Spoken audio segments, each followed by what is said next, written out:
Okay, there we go.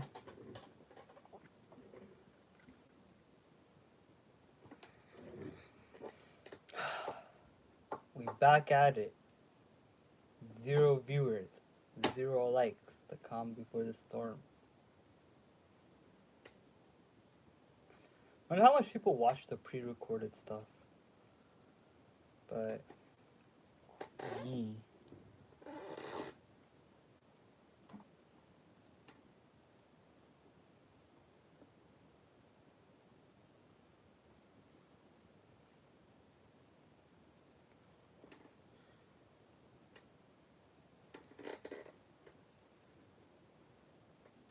First minute of the stream. Oh, first minute. Let's go! First minute of the stream, we already got a viewer. Well, I mean, I actively told this viewer to join the stream, but we'll take that as a W. We will take that as a W. First minute of the stream. So, what's good, Tyrone? How was y'all's week? How was y'all's endeavors and active pursuits of wisdom and gnosis and peace?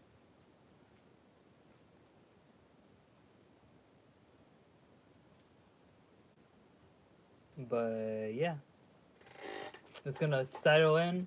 Ooh, two, okay. Awesome. Bet. Usually what ends up happening is around like the 10-minute mark of the stream.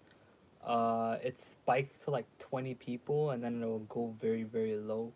Don't know why it does that, but honestly, if I just had 2 viewers throughout the stream, that would be kind of peak. I'm not gonna lie.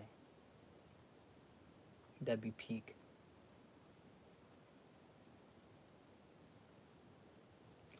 But yeah, just waiting for people to come in. This is like the introductory period, introductory period of the stream. We're gonna get people to come in.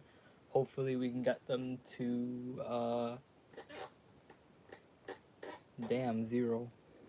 But hopefully, we can get people to pull up and yeah, just populate the stream basically. Within the first 10 minutes, we're going to we're gonna start. Okay, 4. Yeah, I'll take 4. I'm not gonna get greedy. I'll take 4. I'll take 4. I'll do the intro now. Now that I have 4, I'll do the intro now. Anime the best forever. WTF. I mean, hold up. Okay, no, you can't see that. Why are you saying what the fuck? Why are you saying what the fuck?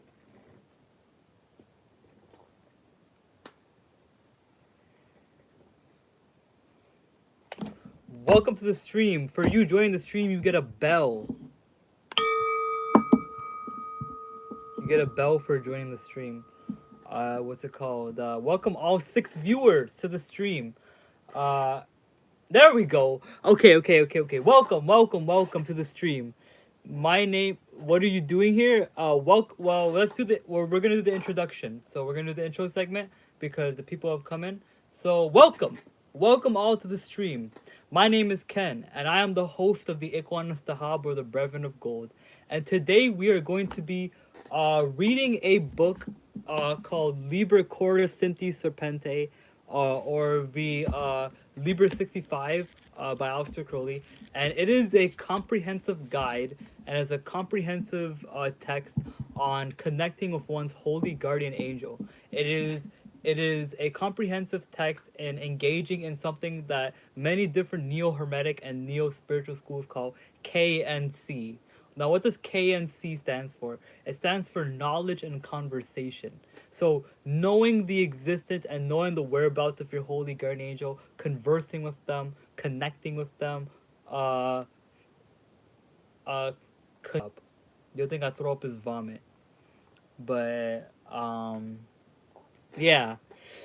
Um, we're gonna basically uh start up the oh, Lance Jean. Oh, you're a regular. You're a regular. Welcome to the stream. You get a bell for. Oh, I didn't give Daps a bell for joining the stream either. So we'll do four. That was for Daps. Now Lance John or Lance Jean, we can do another bell for you. So yeah, today we're gonna be, like I said, talking about the knowledge and conversation of one's holy guardian angel, how that transpires in the mystical path, how that manifests, how that actualizes, how that spiritualizes, just a whole bunch of stuff, really. But I'm hoping to get at least one chapter of this book done today. It is quite an extensive text, guys. So yeah, we will be making notes throughout the text, the reading of the text too, because there's a lot of key details in it that. Oh, excuse me. There's a lot of key details in it that using daps, like I guess like daps, like it's like shaking someone's hand. Whoa, that was some nice water. But you know, you guys ever know when you drink water and then you get like that mental clarity instantly? It's like an instant clarity that comes when you drink water. That is what just happened.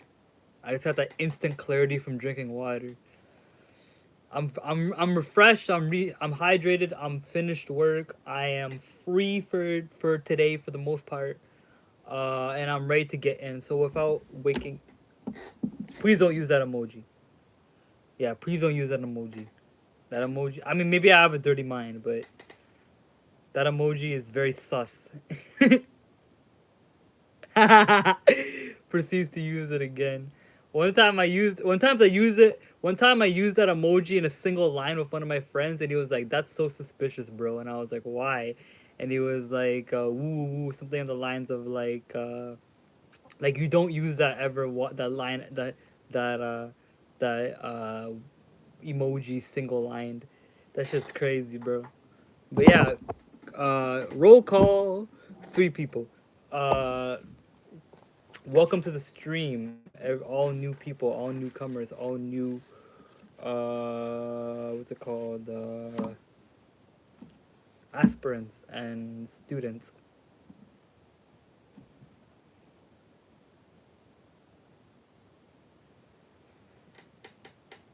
This is extensive. This is actually extensive. 1, 2, 3, 4, 5. Oh my lord. Sorry, I'm just like skimming through the text right now and just seeing how extensive it is. And this shit is huge. Oh, you said hi?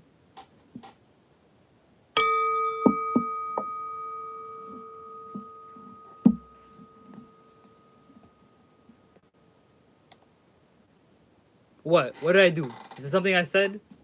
What I do? What I do?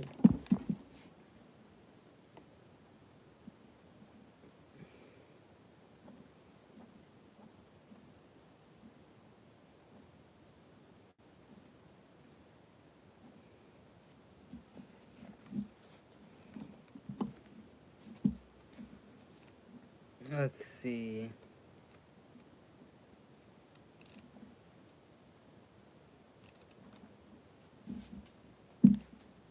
Chapter 2, Chapter 3.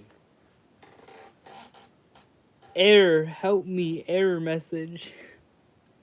No, that's just me buffering, bro. That's me just buffering. Watch. Watch, ready? I want to watch me buffering. Watch.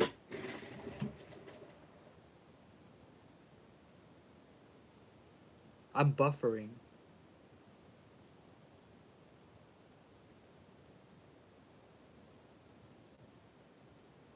Okay.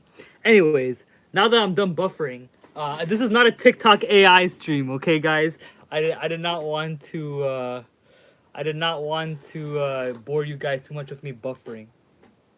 But we're gonna start, guys, because it's 10 minutes into the stream. We're gonna start with chapter 3, which pertains to water. So, if anyone wants to pull up the text online and read along, that would be completely cool too. But this is a very unique rendition of the text.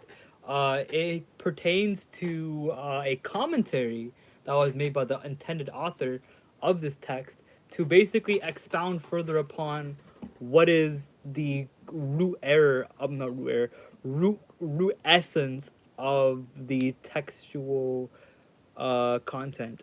So yeah.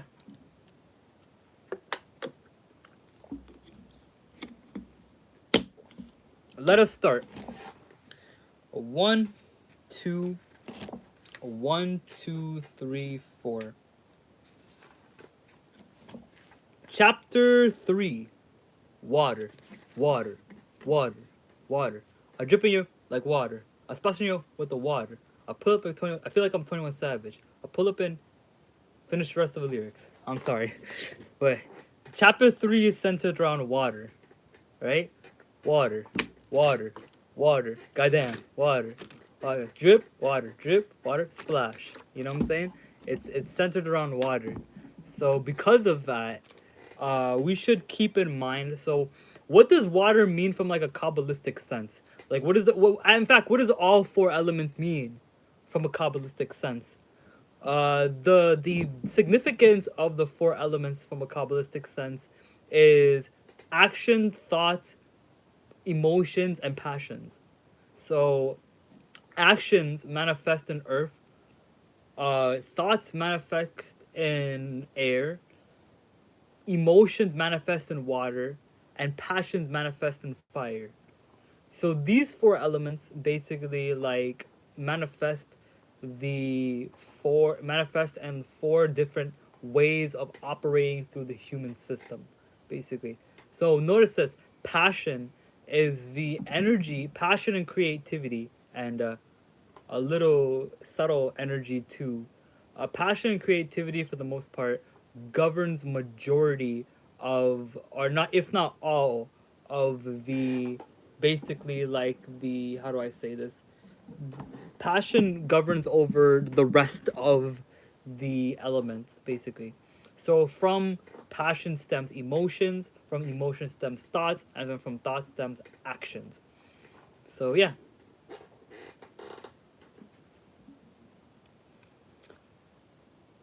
Chapter 3. Water. Water. This chapter is attributed to water.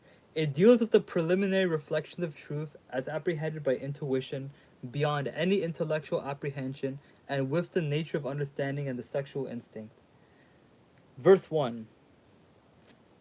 Verily and amen, I passed through the deep sea, and by the rivers of running water, and abound therein, and I came to the land of no desire, wherein was a white unicorn with a silver collar, wherein was graven the aphorism Linka Viris Girat Universa. Then the word of Adonai came unto me by the mouth of the Magister mine, saying, O heart that art girt about with the circle coils of the old serpent, lift up myself unto the mountain of initiation. Which means, the sea is the sensorium of the soul, and the currents his tendencies. Those activities in which he finds pleasure. Until one has passed through the totality of possible experience, one cannot reach the state in which all desire is recognized as futile. Only when this is fixed can one perceive the unicorn, the asterisk, the single pure purpose. It is white, whose name is written in the way now to be explained. The collar represents completeness. The infinity or eternity symbolizes. By the way, I'm gonna explain this all after I read it. It's not like you guys are gonna be left in the dark, but I will like expound upon what's being read here. It's not gonna be like a me parroting me reading. It's gonna be actual like interactive kind of reading. But yeah, the symbolized by a ring. Its round neck, the seat of knowledge, and made of silver, the medal of the Virgin Isis Urania, who informs pure aspirations. The name of this unicorn is the green lion without wings. The name of this unicorn, whose horn signifies the greater power, is the green lion winds about the universe. Note the etymology of Viridis connected with Vir and Vis, also the idea of Gairat, reminding one of the aphorism, God is he with the head of the hawk having a spiral force. The green line, okay. The green line here chosen to connote the limit, okay. The green line winds about the universe. Okay, the green line here chosen to connote the limit of the universe suggests the girdle of Venus. The boundary of existence is thus not a fixed idea, but ever-growing vegetable principle of life, of the nature of love. Summing up the doctrine, one may say that the intelligible expression of the pure creative idea is the omniform principle of growth. The angel then speaks to the human consciousness of the adept through the medium of his initiated self. Otherwise, he could not understand so exalted a message. He bids the man as a man.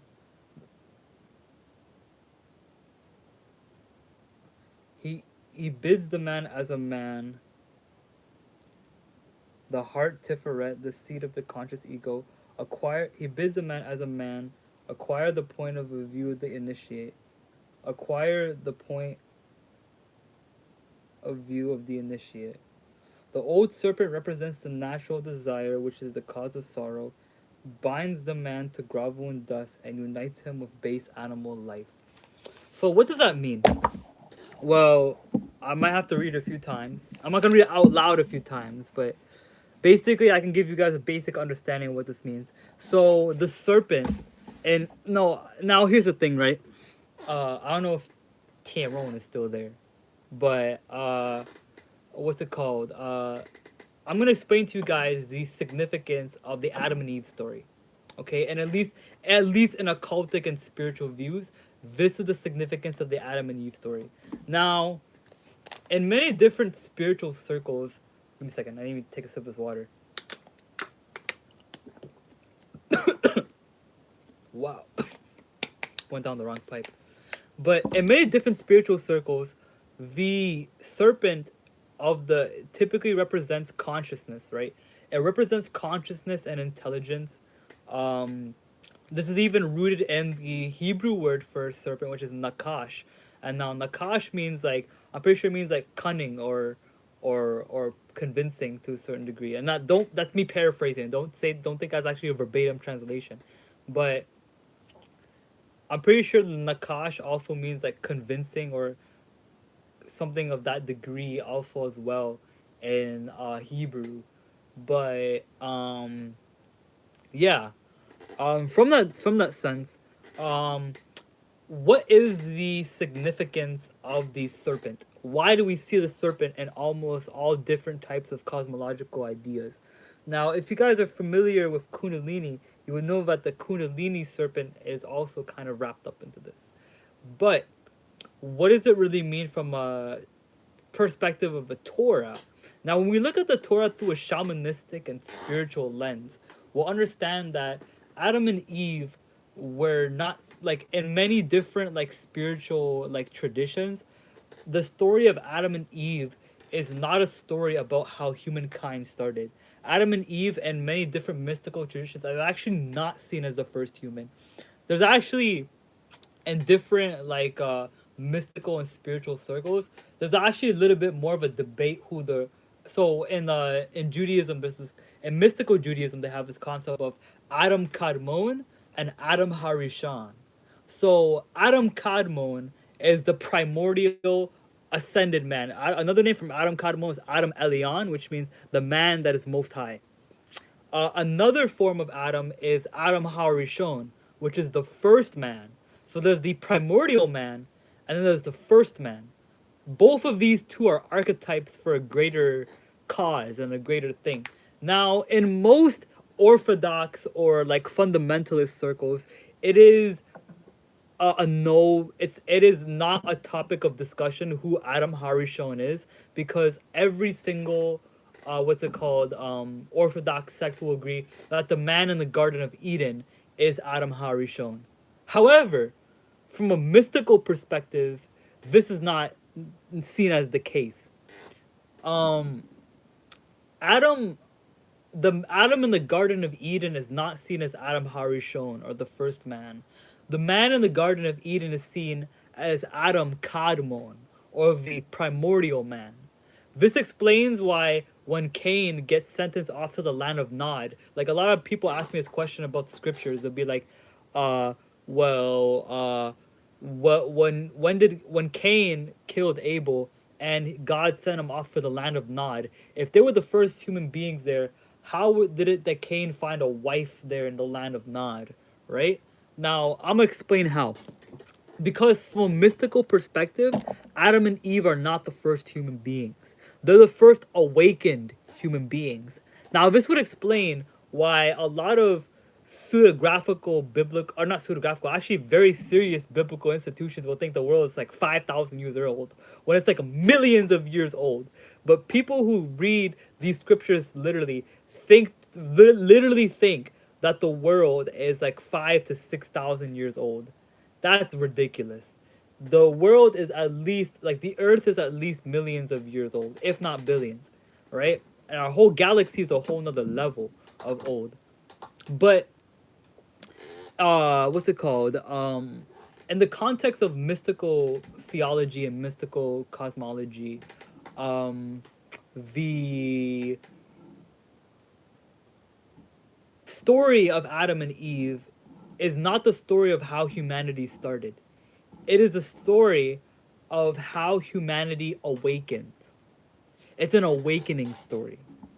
Adam and Eve are not the first human beings from a mystical standpoint. They're the first awakened human beings. They're the first spiritual human beings. They're the first aligned spiritual beings with the true will, right? That's why you have the scriptures that basically give us like a, how do I say this, like a 6,000 year old world, when the world is actually like billions of years old.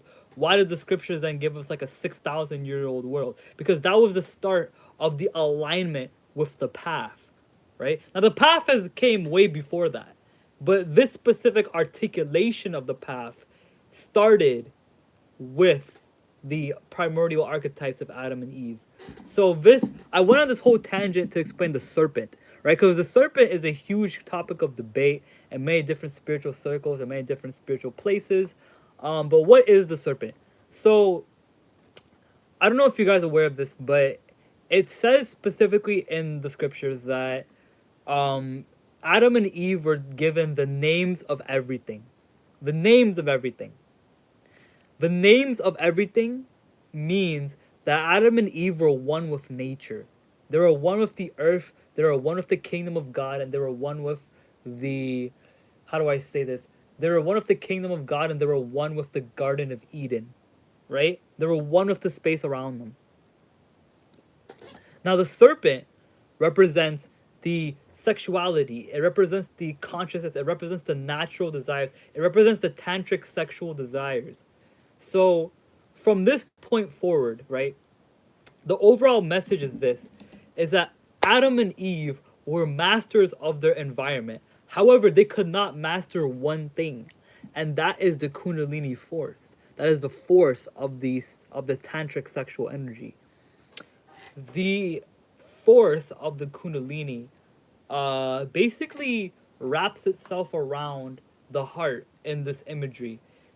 Our heart is girdled, and it is engulfed by our natural desires, by our animalistic, carnal, and natural desires, which is characterized by the snake. Now, when the snake convinces Eve or Adam, depending on your tradition, when the snake convinces Eve to eat from the tree of knowledge of good and evil, what is actually happening here? What is happening here is essentially a well when you think about what the tree was called, it was called the tree of knowledge of good and evil. So remember how I said previously how Adam and Eve were at one point one with the entirety of nature, right? They were one with the entirety of nature. Eventually, when they ate from the tree of knowledge of good and evil, when they see this is good, therefore this is bad, therefore this is good, this is light, therefore this is dark, therefore this is light. Once they were able to distinguish dualism, they fall. That's the fall of man. They fall from that consciousness of uh, of unity to dualism, basically. So the fall of man is not a sin that is not necessarily sin. Original sin is not like I believe in original sin, but I don't believe in original sin in the way many Orthodox Christians do, where it's like a mark of death that's upon us when we hey, what's up, Blue Top? Welcome to the stream. You get a bell for joining the stream.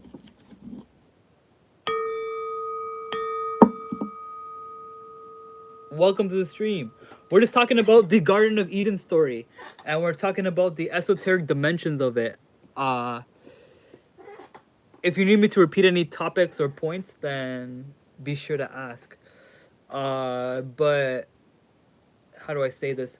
So, original sin, from my perspective, and even certain non-denominational Christians will even explain this too. Original sin is not a mark of death that is on you when you are alive. It's not this condemnation that you are required to fulfill with the blood of Jesus. It's not that. Original sin is not a condemnation. It's an inclination.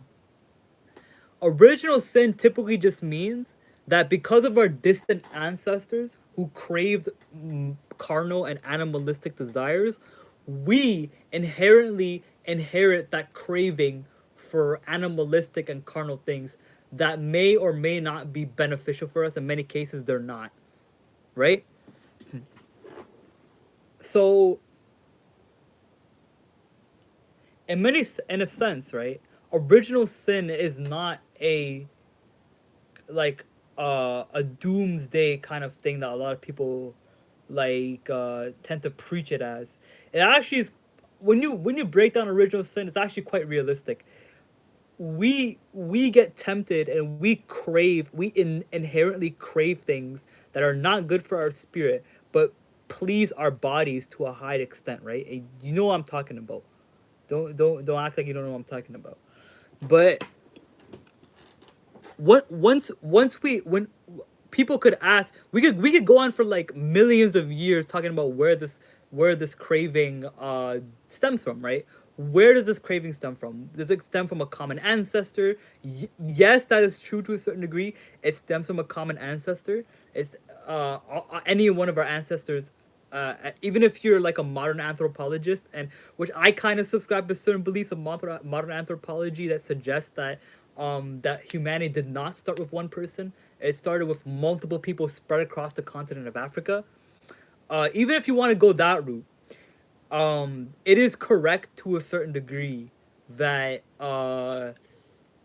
original sin stems from our ancestral roots and connections, right? That is where original sin stems from. It stems our craving for things that are not beneficial for our spirit comes from our bloodline and comes from our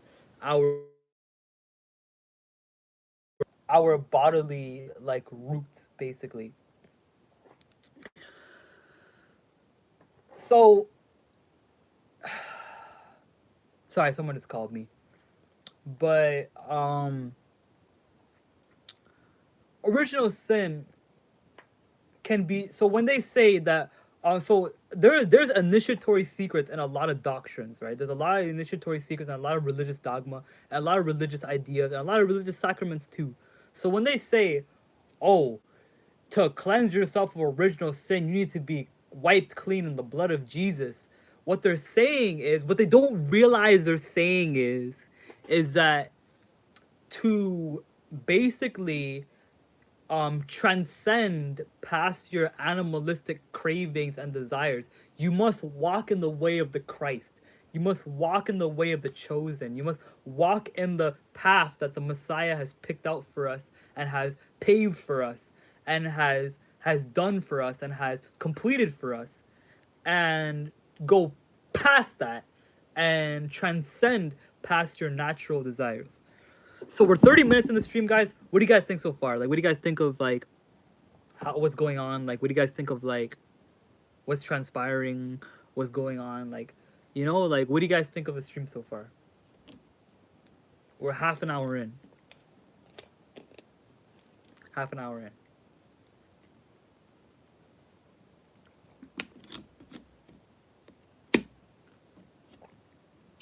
I wish I had an active chat. I feel like that's the only thing I'm asking for, really. I was asking for like an interact, so it doesn't feel like I'm just speaking to, because like I get kind of like unconfident over times. Like I'll think like, oh, I appreciate that. I think that's the only thing. Honestly, I'd rather have like less viewers but more people active in chat than more viewers than like less people active in chat, because I'm here for interacting with the fan base, right? I'm here to interact with the people. So Mr. Blue Top VR or Miss Blue Top VR, whatever your preferred sex is, we got into this tangent that I went on to by reading one line in the book that we read. Well, technically three, but we read 3 verses in the book we read, and excuse me. Oh, excuse me, indeed. We talk. Basically, the idea is that our heart chakra, or our heart, or like the purest essence of us, is girdled, or it is surrounded by animalistic desires, by natural desires and animalistic carnal wants, and to a certain extent, needs. But and this carnal animalistic kind of thing, like, it pulls us towards things that many times it pulls us towards things that we don't want to do and we don't want to be. So we're gonna read deeper into the text. I don't know if Tyrone's still there, but shouts out to him, by the way, because I had to make him suffer through reading the Imaginibus. That shit was hilarious. But I remember. Okay, all right, we're gonna keep on going. But I remembered, yeah, then yeah, Theli, yeah, Lilith. These 3 were about me from old, for they are one. Beautiful was you, O Lilith, you serpent woman. You was live and delicious to the taste, and your perfume was of musk, middle of ambergris. Let's go! Oh, Nova, let's go! We got so much people, let's go! Welcome to the stream, guys. I'm gonna restart the passage just because Nova's here now. But I remembered, yea, yeah, then yeah, Theli, yeah, Lilith. These 3 were about me from old, for they are one. Beautiful was you, O Lilith, you serpent woman. Namaskaram, brother. You was life and delicious to the taste, and your perfume was a musk mingled with ambergris. Close did you cling with your coils onto the heart, and it was as the joy of all the spring. But I beheld in you a certain taint, even in that wherein I delighted. I beheld in you the taint of your father the ape, of your grandsire the blind worm of the slime. I gazed upon the crystal of the future, and I saw the horror of the end of you. Further, I have destroyed the time past and the time to come, had I not the power of the sandglass, but in the very hour I beheld corruption. Which means, then Theli and Lilith... Oh, Than, Theli, and Lilith are three serpentine forms described in the Kabbalah. Tham is truly Tanha, no pun is suggested, but the th is a letter of matter, and the n represents the reptilian or Piscean idea of life. It is connected with the gluten in the blood, which von Eckartshausen calls the body of sin. The thele Li means secret satisfaction, an idea connected with shame. Lilith reduplicated and so becomes tedious ending and material darkness. Okay, I'm gonna get a note in. For this. Three vices. Okay, let's see.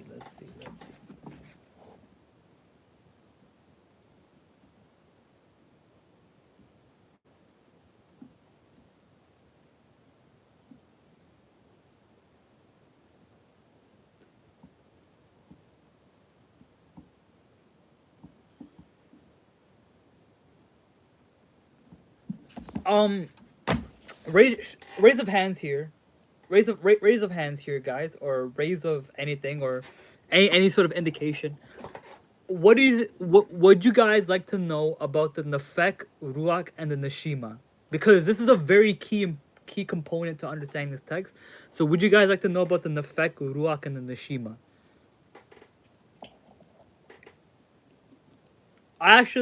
Nova, I already know what you're gonna say. It sounds like the form of Vishnu, Narashimna. I get it, right? I get it. It sounds like Narashimna. But I mean Nashima, not Narashimna. I meant Nashima. So yeah.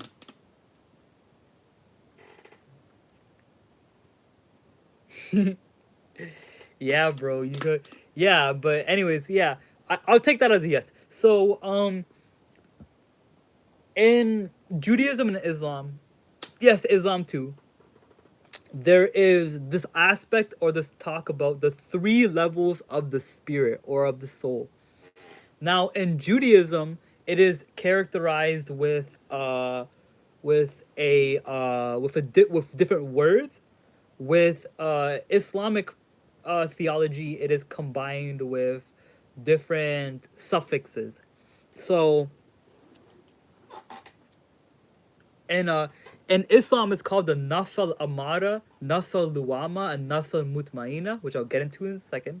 Then there's the and the Judaism, it's the Nefek, Ruach, and the Neshima, right? So the spirit or or the soul or the essence of the person is seen as a threefold experience. It's a threefold process that one must transform through. And this process is characterized by three different states: Nafal Amara, which is the Nefek in Judaism, the Nafal Luama, which is the Ruach in Judaism, and then the Nafal Mutmaina, which is the. Hey, God bless you, bro. Peace out. Nafal Mutmaina, which is the Neshima in Judaism. So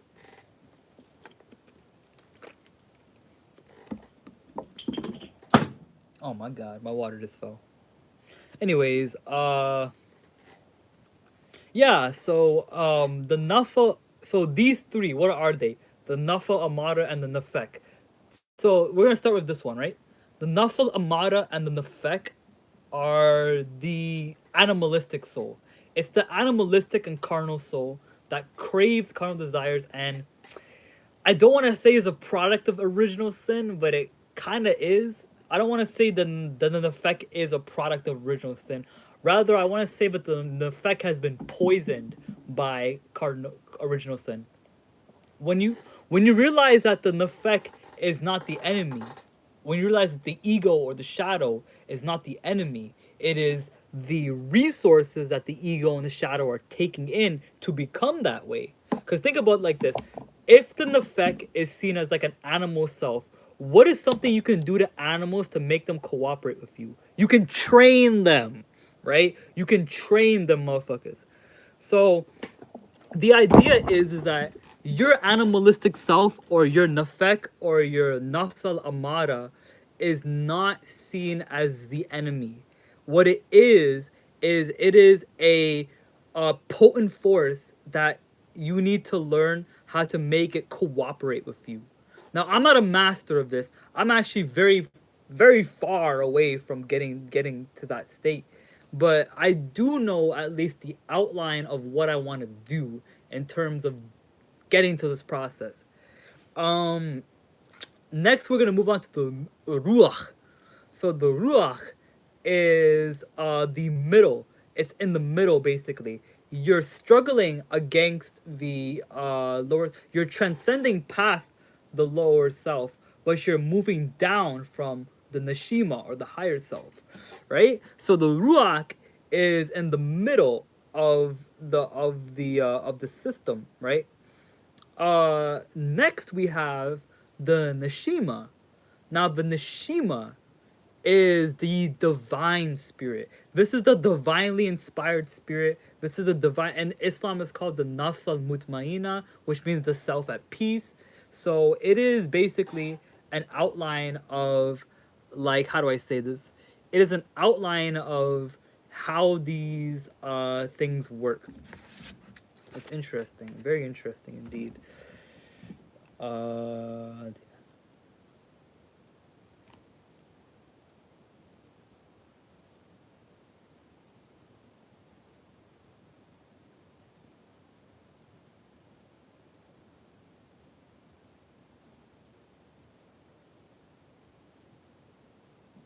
okay,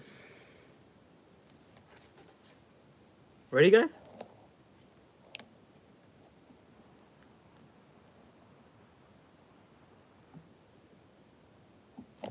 The adept analyzes the demon queen of his nefesh. He recalls her sensory appeal and notes that the dissolution of all things being inevitable, the love of them leads to sorrow and destruction.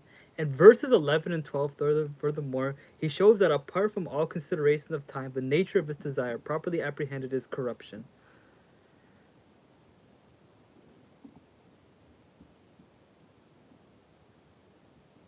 Yeah. The Neshima is not typically seen as like, yeah, it's your sense of greater self. It's your divinely aligned self, basically. It's your it you some people characterize the Neshima as the higher self, but I would, in the context of this, I would consider like the holy guardian angel to be the higher self.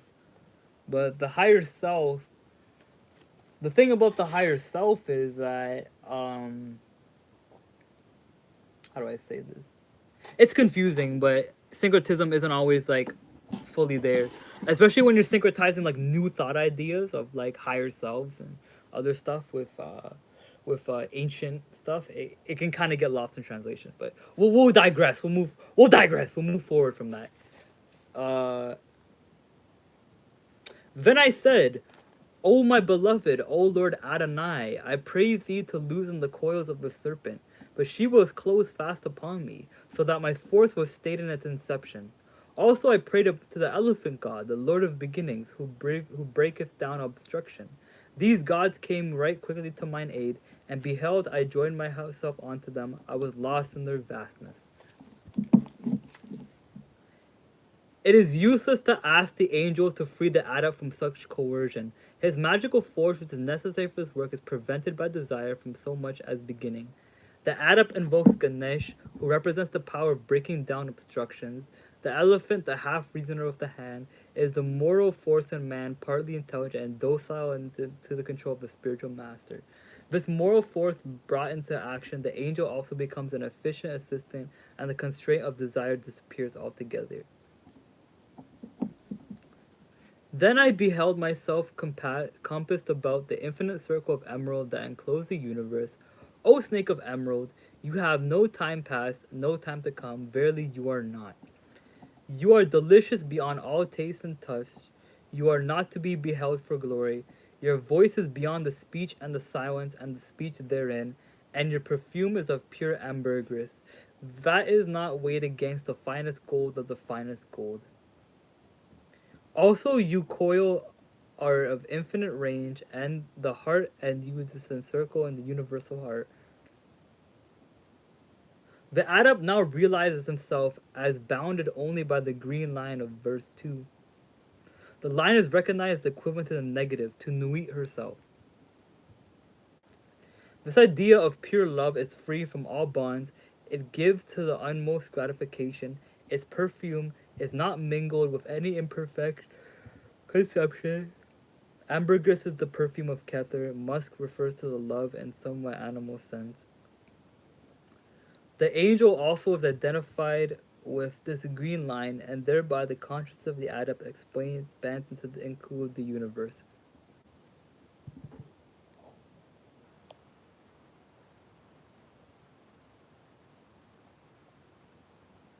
Yeah, so Nova, um, in this text, I don't know if you can give me any confirmation of this, Nova, on what Crowley's saying. Cause I would never trust Crowley on anything Eastern related, but I want you to give me some confirmation, brother. So in this text, the Adeptus Magus, or the adept magician, is crying towards his holy guardian angel to deliver him from carnal desires and beastly wants and cravings. Now, when in his desperation, uh in his desperation to doing this, he prays to the elephant god, and it says that Ganesh represents the power of breaking down obstructions. Is that true? I want to get one from an actual Vedic practitioner. Is that true? Does Ganesh break down obstructions? Did he remove obstacles in one's path? If so, okay, cool. In what aspect do they do it? Do they break down the obstructions and the aspect of, how do I say this? Like, do they break down obstructions in the aspect of like what type of obstructions? Like any, like generally? Because in this one specifically, it's pertinent to the carnal craving, the cravings, the cravings of the self, basically the cravings of the ego, one could say.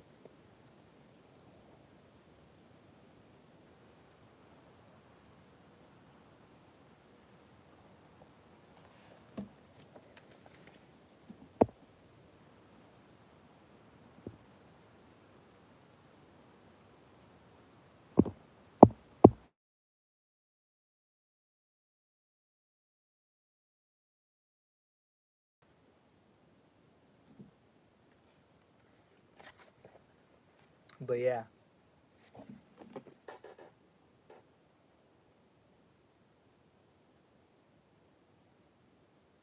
Yeah, perhaps, perhaps.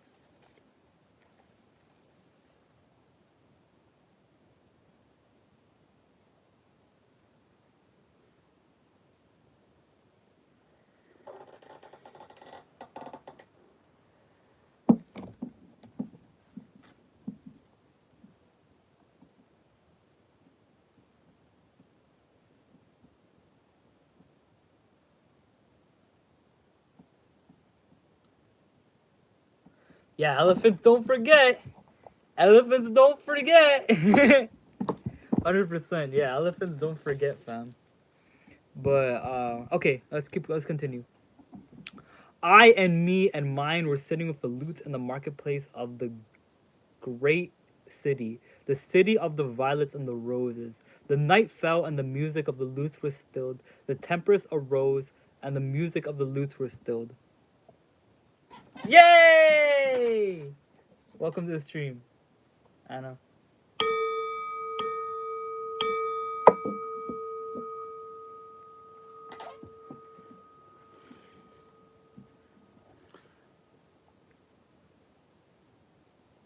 Interesting. I'll put that in. I'll put that into account. Nova. I'll put that into account.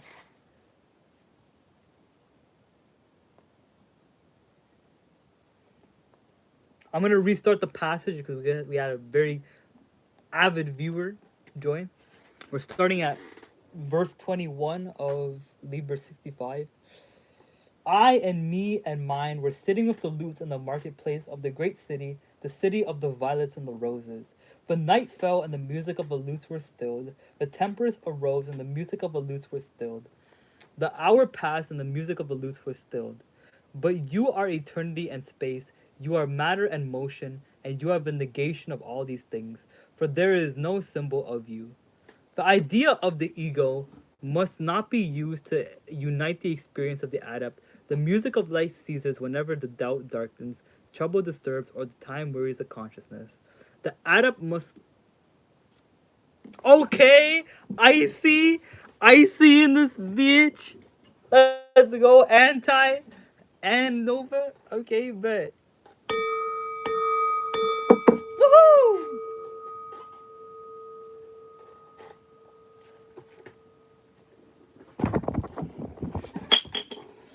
Awesome. Awesome indeed. Awesome indeed. Welcome everyone. Welcome everyone.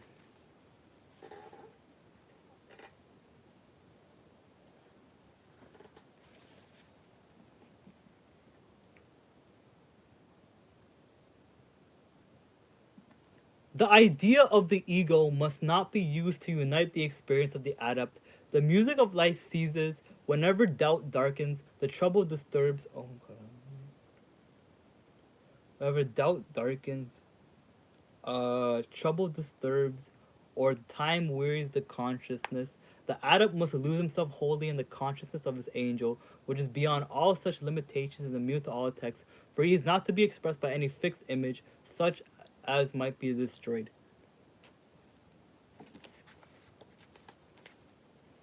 If I say, come up upon the mountains, the celestial waters flow at my word.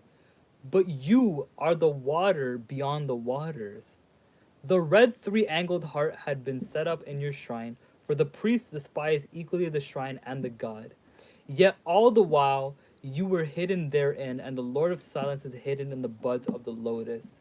You are Sebek the crocodile against Osiris. You are Madi the slayer in the deep. You are Typhon the wrath of the elements. O you who transcended the forces in the concourse and cohesion, in their death and in their deception, you are Python the terrible serpent about to end all things. Oh, I don't. Oh, yeah, yeah. True. I'm not caring about the numbers. Trust me. I just remark about it here and there, but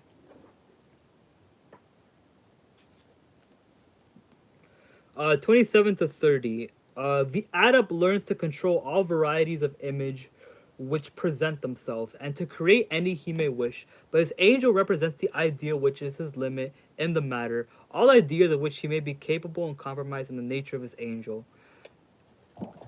These verses are especially obscure and must to a certain extent so remain, for they may contain an allusion to the most secret and critical issue of a magical career, to the red three-angled heart, is the particular symbol of Rahor Kui, and the prophet objecting to object of the book of Allah, which proclaims him to be compatible with his oath to obtain the knowledge and conversation of his holy guardian angel. Not until 19 years later did he fully realize that the holy guardian angel was concealed in the symbol of Rahor Kui. The priest seemed here to represent the secret chiefs of the AA, who executed their purpose of establishing the law by means of and completion to the disregard of his personal ideas of what his work and the object of his adoration might be. The metaphor at the end of verse 29 reminds us that the lotus conceals beneath its outward semblance and the secret perfections of a child.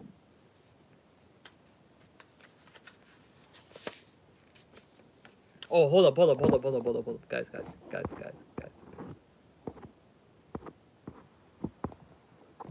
Yeah! Yeah! Let's go! We got the background, you dig? This is my dogs for real. I'm always happy to see Kaneki. Yeah! Oh man, dude, that's crazy. Yes, sir. Yes, sir. Awesome. All right, let's just withdraw a little bit so you guys can see the image better. All right. All right, bet.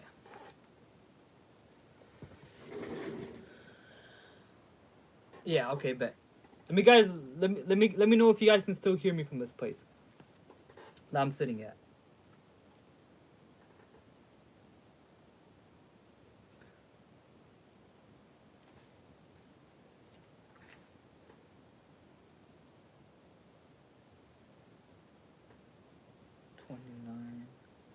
The holy guardian angel is now further identified not only with cognate symbols like Ra or Kui, but with ostensibly hostile glyphs. He is to be found in all phenomena soever. Okay, nice. It turned about me thrice in every way, and always I came at the last unto you. Many things I beheld mediate and immediate, but behold them no more I beheld you. In whatever direction the adept chooses to move, he must come eventually to his angel. All that he sees is but a veil upon his face. Come you, O beloved one, O Lord God of the universe, O vast one, O minute one, I am your beloved. All day I sing of your delight, all night I delight in your song. There is no other day or night than this. You are beyond the day and the night. I am yourself, O my maker, my master, my mate. This passage, purely lyrical, requires no special comment. It asserts the ultimate identity of all of his ideals with the angel, including himself, whom he recognizes united with him in the triune relation of father, ruler, and bridegroom. The source of his being, but determinant of his will, and the inspiration of his joy and for his fertility. I am like the little red dog that sitteth upon the knees of the unknown. The dog is the base animal of nature, the red symbol of its energy, sensibility, and power to love.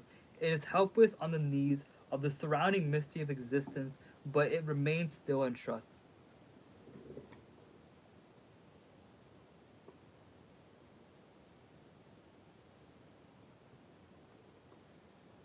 Just read the chat, guys. Don't worry.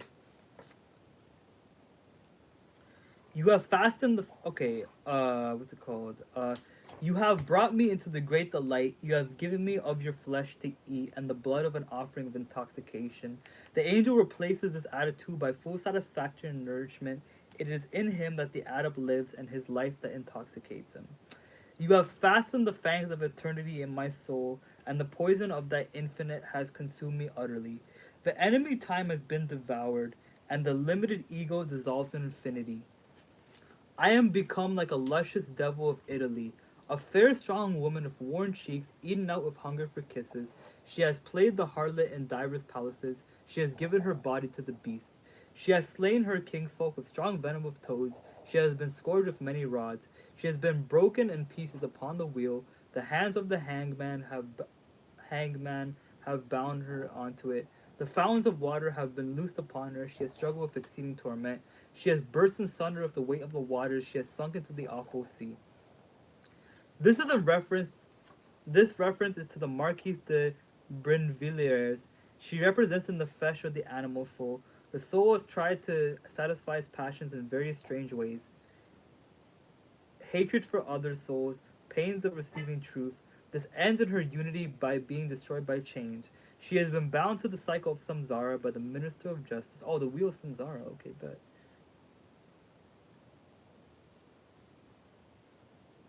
Her solidarity has no Her solidarity has can no longer resist the action of purity. Her complexes are invaded by the universal solvent, her resistance to extreme torment. Finally, it breaks up her coherence, and her sense of separatist crumbles, dissolves into the boundless ocean of love.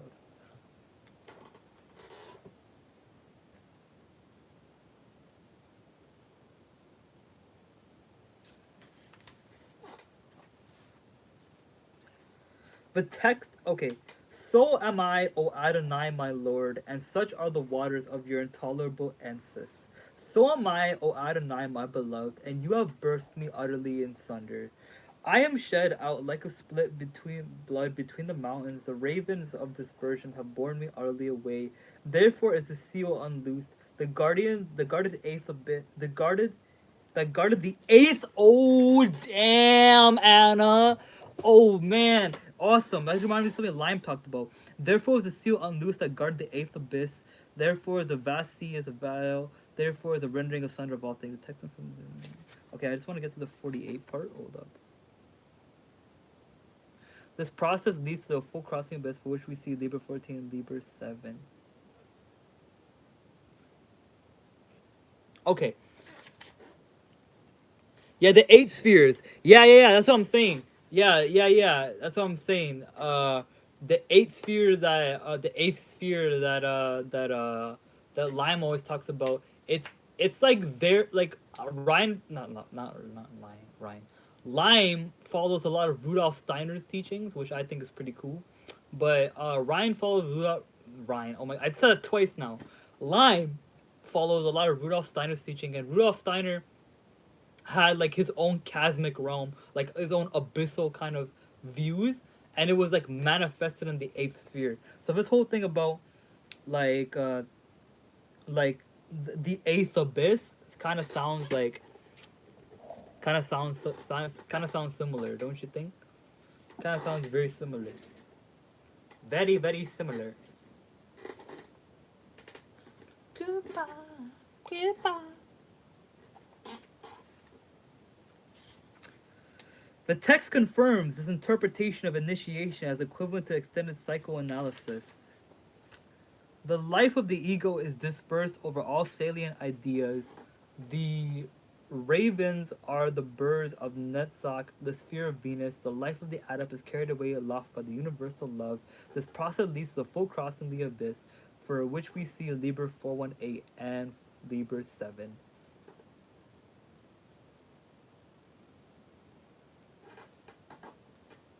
Yeah, also verily you are the cool still water of the wizard fount. I have bathed in you and lost me in your stillness. That which went and as a brave boy of beautiful limbs come forth as a maiden, as a little child for perfection. The above ideas are repeated in a number of symbols. The fount is Samalkis, the positive individuality becomes a universal inversion of the world. See again Liber 418. O you light and the light, ravish me away into the milky ocean of the stars. You, O you, son of a light, transcending mother, blessed be your name, and the name of your name throughout the ages. A lyrical outburst on this theme. Note Nui and the true self born of her, now that the old false ego is annihilated. Behold, I am a butterfly at the source of creation. Let me die before the hour, falling dead into your infinite stream. This refers to Atu. The butterfly is in the Shema, Neshama, in nature. Its nature is that of a being separated momentarily and painlessly from Nuit. Also, the stream of the stars floweth ever majestical above unto her abode. Bear away to me the bosom of Nuit. This is the world of the water of Mame. This is the world of the waters of Mame. This is the bitter water that becomes sweet. You are beautiful and bitter, O golden one, O my lord Adonai, O you abyss of sapphire. I follow you, and the waters of death flight strenuously against me. I pass into the waters beyond death and beyond life. The stream of the souls flows ever towards you, Nui. Each man or woman has the same true will to regain its original mother. The above is declared to be a mystery of the Atu, the drowning of the adept to the transforms to the trance of sorrows into that love. The angel is seen as a positive symbol of this great sea. By his knowledge and conversation, the transmutation is accomplished. How shall I answer this foolish man? In no way shall he come to identity of you. But I am the fool that heedeth not the play of the magician. Me doth the woman of mysteries instruct in vain. I burst the bonds of love and the power of the and of worship. Therefore is the ego made one with the man, and the gallows of infamy dance with the fruit of the just. The foolish man is the natural man and the uninitiate. Foolish is empty, vain, full of wind, air, the fool. He is contrasted with the great fool, Zero, Aleph, who is the first path from Kether. This man cannot be brought to perfection, for he is composed of klipoth or shit. His emancipation is from just parts of his being, they are not of his essence. The adept identifies himself with this pure fool. He is indifferent to the illusion of the phenomenon by the magician, the woman of mysteries, does not spoil his purity with his fantastic reflection of truth. He is no more at the mercy of the empress.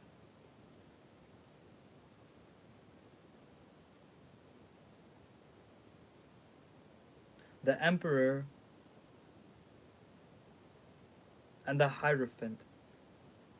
That is neither the subtle distinctions of truth, nor the gross image injure of his perfection of zero. It follows that the symbols of royalty and spirituality are now equivalent to those of plastic life and vibrational manifestations, Aquarius and Scorpio, I'm pretty sure? Aquarius and Scorpio. The gallows is found in Atu Mem 40, water of verse 55. And on a suspended, free from earth, the joyously moving dance, form of extended or unmanifested man, the positive or expressed form of Atu, O Aleph, Aleph and Lamed are the keys of Liber.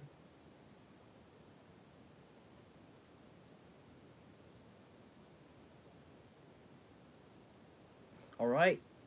Last 5 verses, guys, and then we're gonna maybe do something else. But yeah, it's a quick stream, eh? Quick stream. We got that. We the idealistically we want to like finish like a chapter per each stream. You know, that's the kind of like the plan.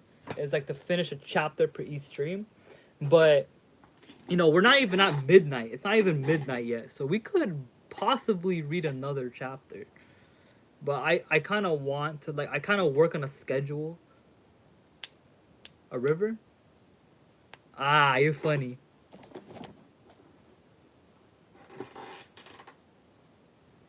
Ah, you funny. You funny, Nova. You funny. You a funny dude for real.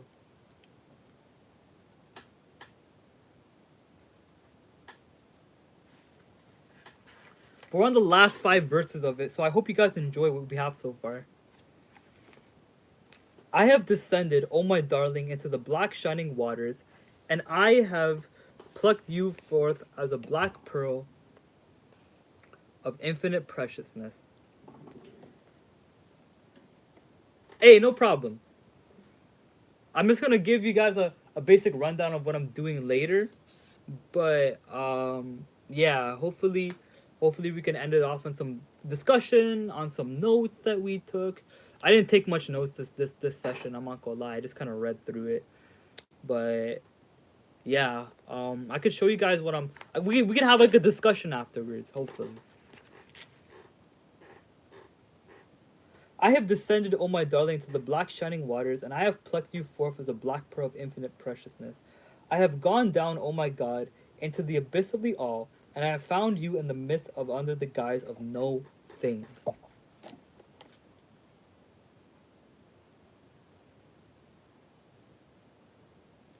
These verses might be read as okay. The black shining waters are those of the spirit, the menstruum of manifestation. The pearl is the rounded perfection of the angel, who is thus a tangible symbol of the formlessness of Nui. For black again, see Cap 1, Chapter 1, 1820.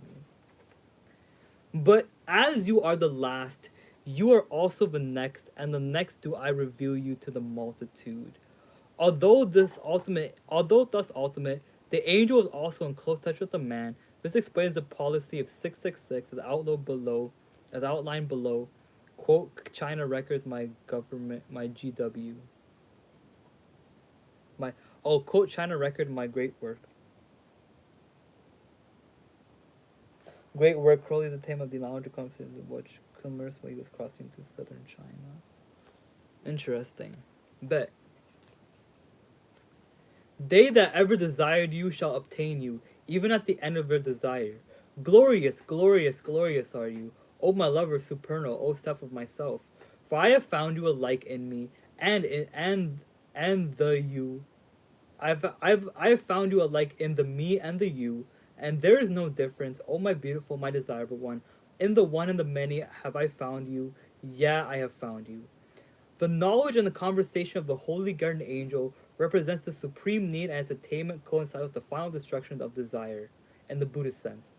Oh, Nova, here I said it in the Buddhist. Dead ass Nova, it says in the Buddhist sense. I'm not even capping, it says in the Buddhist sense. The chapter ends with an outburst of lyrical exaltation. Every number is infinite, there is no different. Therefore, I've known to my name Nui. The knowledge and conversation of the holy guardian angel resolves all thought into the identity of insignificance. He exists equally in the unity of Rahor Kui and every detail of phenomenal manifestation. That was a sick chapter, eh? That was a sick chapter. Honestly, last week when I read chapter 2, I was a bit tired. But this time around, when I read chapter 3, I have a lot more energy. I got so much energy! I were able to get through chapter 3 today, and I had a lot of fun, guys. I'm not gonna end the stream immediately. We're gonna have like a post reading conversation. This does commence the ending of us reading together, though. I could read chapter 2 and extend the stream to like Millenniac, but we're gonna have a conversation now. So, you guys, this is completely optional, by the way. It's completely optional for you guys. But, River Energy, on God, Nova, on God. But, the general idea is that well, it seems to me that this third chapter of the Liber 65 is all centered around, like, well, it already says right there that it's centered around water. But man, I wish I took notes. I was just so deep in the text. I usually take notes, eh? I usually take notes. Let me see.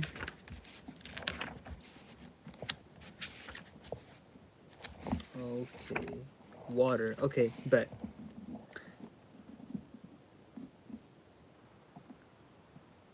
So, one thing I noticed about this specific chapter, guys, is it used a lot, and like, I mean like a lot of threefold imagery as it's chapter 3, right?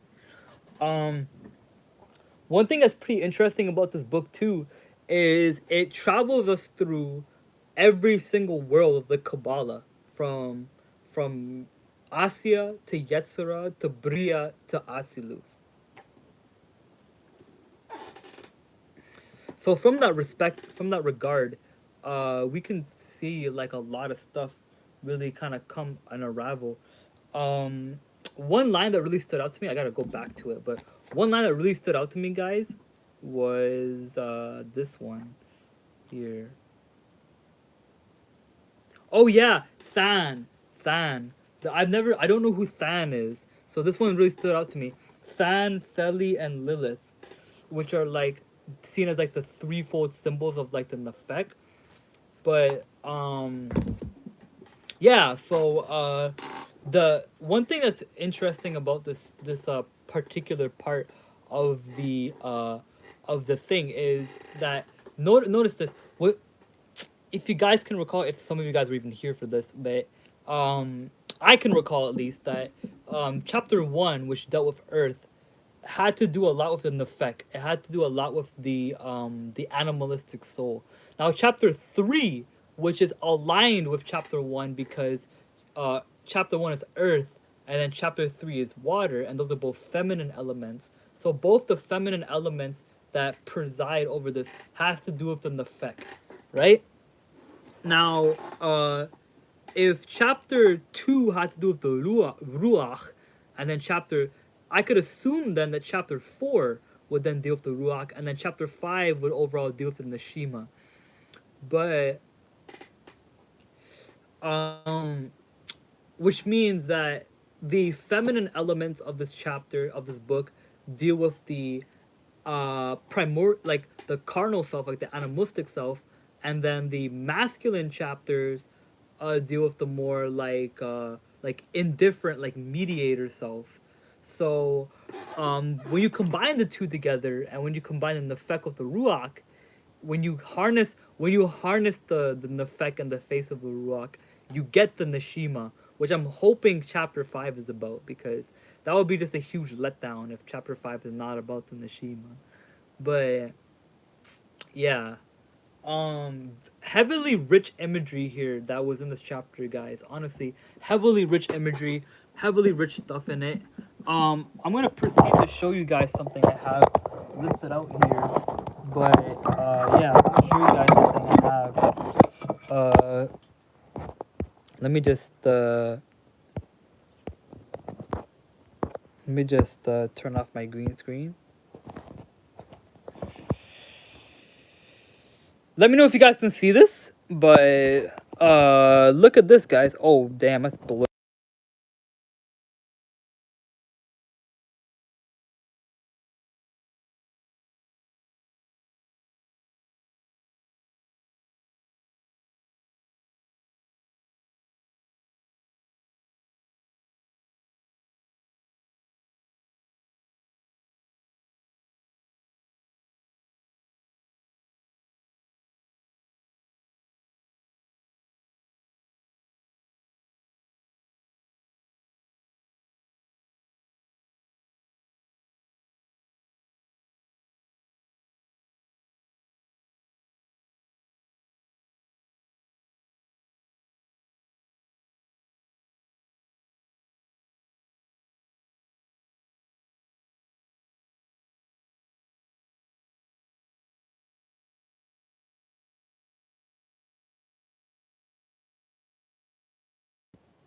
Oh, I accidentally pressed mute. I'm sorry.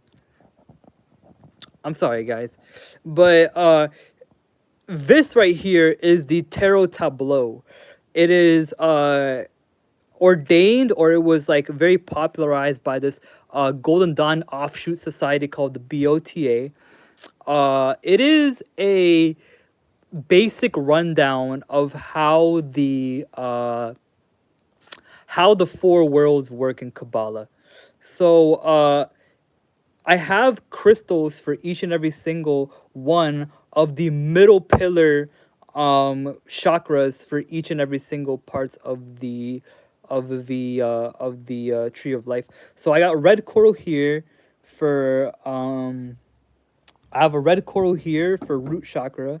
Then I have carnelian here for sacral. I have rose quartz here for heart, and then I have amethyst here for crown.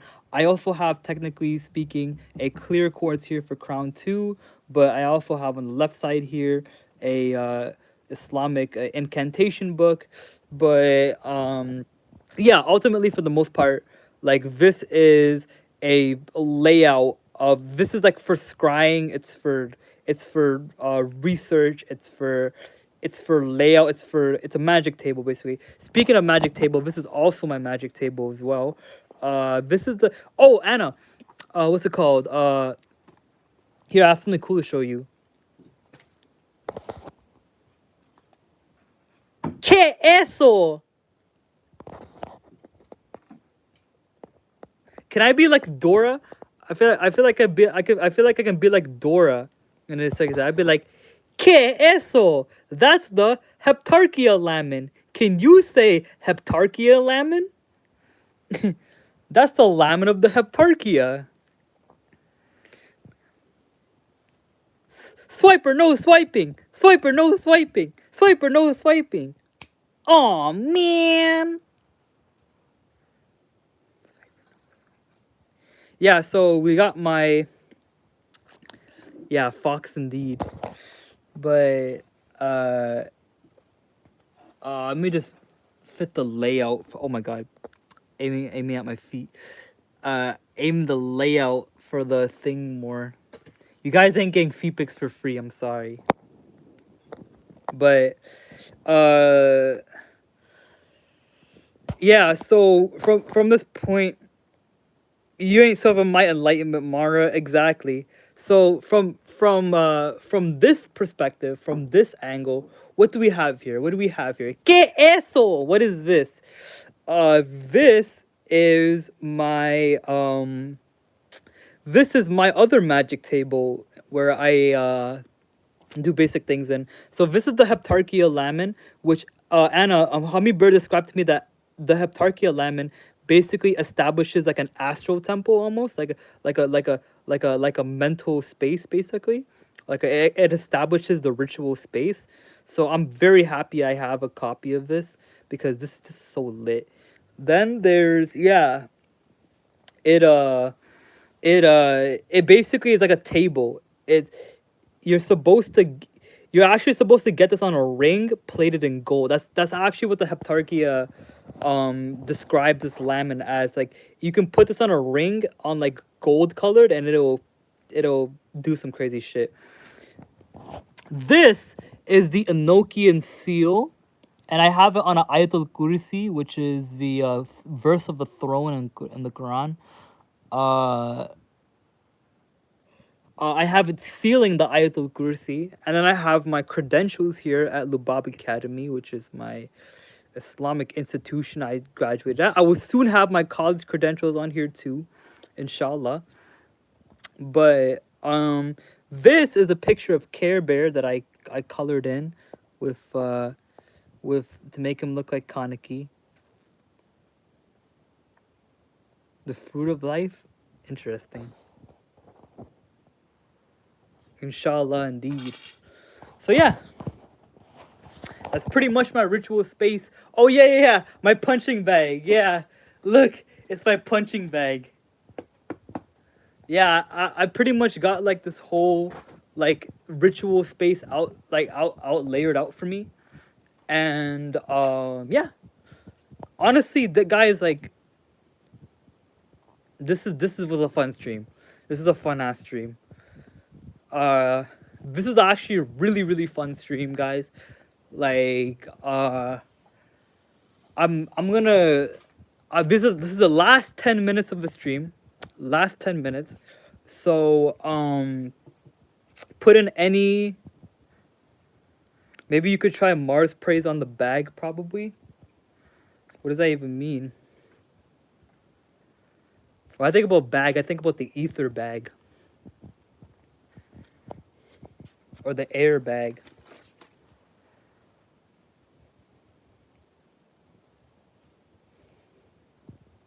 But yeah, anyways, we were in the last 9 to 10 minutes of the stream, guys. I'm kind of OCD with certain numbers, so I wanna get it. I wanna end it off at 90 minutes. But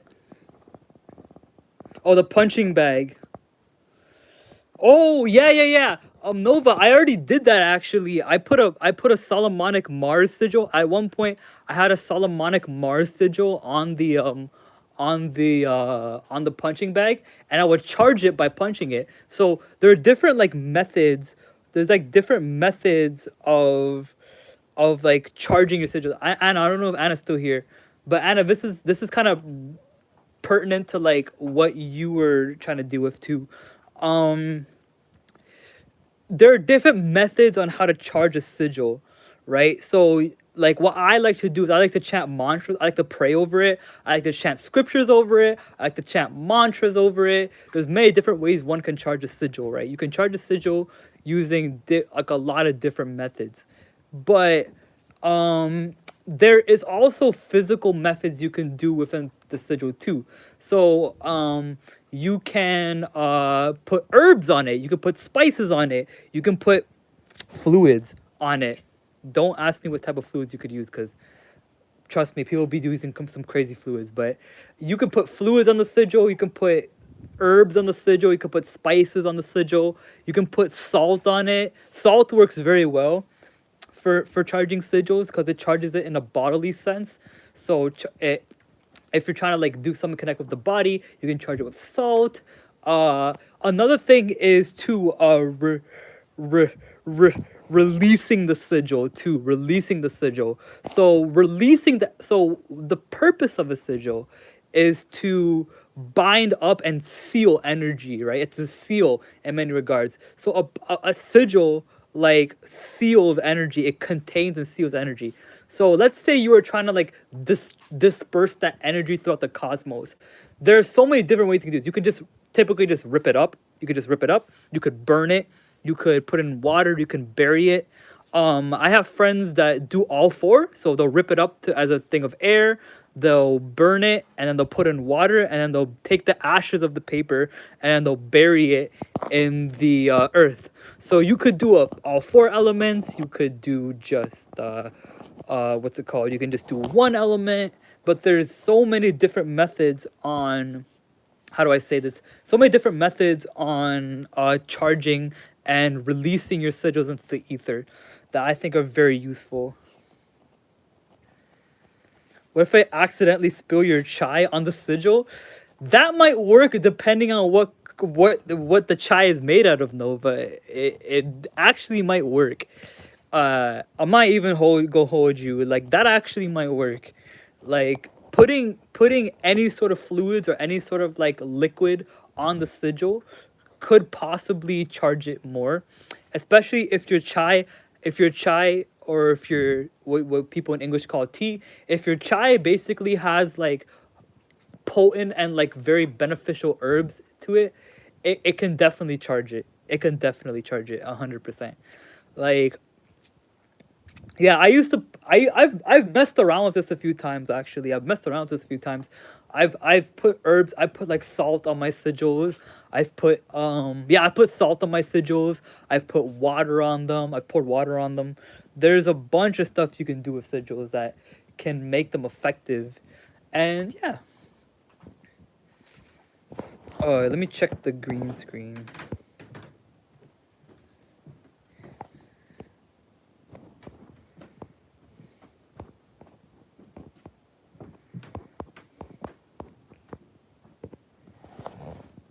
¿Qué eso? That's like my favorite thing to say now, because of Anna. ¿Qué eso? Anytime I see stuff, every time I see stuff that's like very encrypted or very like spiritually like encoded, I always end up saying that now, because it's like it makes me, because I be saying that in like the, because like when she sent that gif, it was that image of SpongeBob.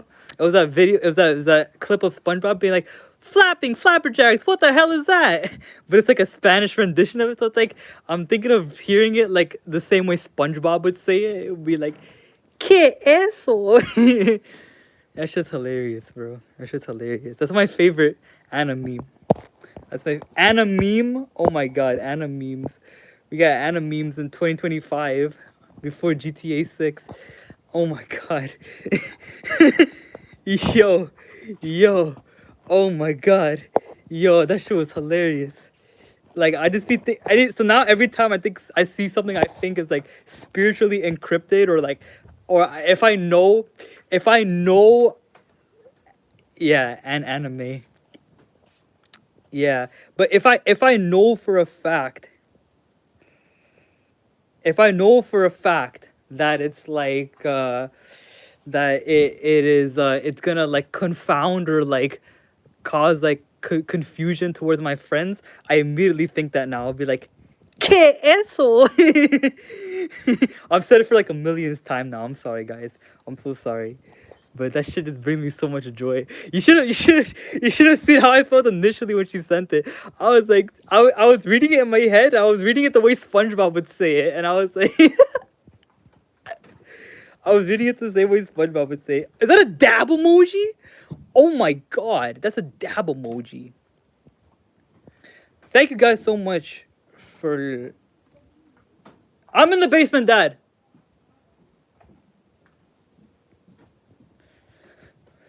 But yeah, last minute, last last what's it called? Last 90 seconds of the stream, guys. What was the guy's favorite part? What can I do better? Any constructive criticism? What are some constructive criticisms, or like any concerns, thoughts, or feelings that we have for the stream, guys?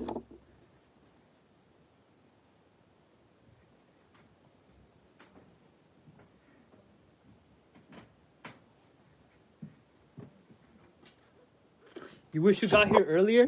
It's all good. Um, you came at the right time. We were just like halfway through the chapter when you were here. But I'll let you know beforehand when I'm streaming then. So I typically let people know beforehand, but this is like a spur of the moment decision. But yeah. Thank you guys so much for being a part of the stream. Last 30 seconds. My name is Ken, and I am the host of the Ikwanas Tahab.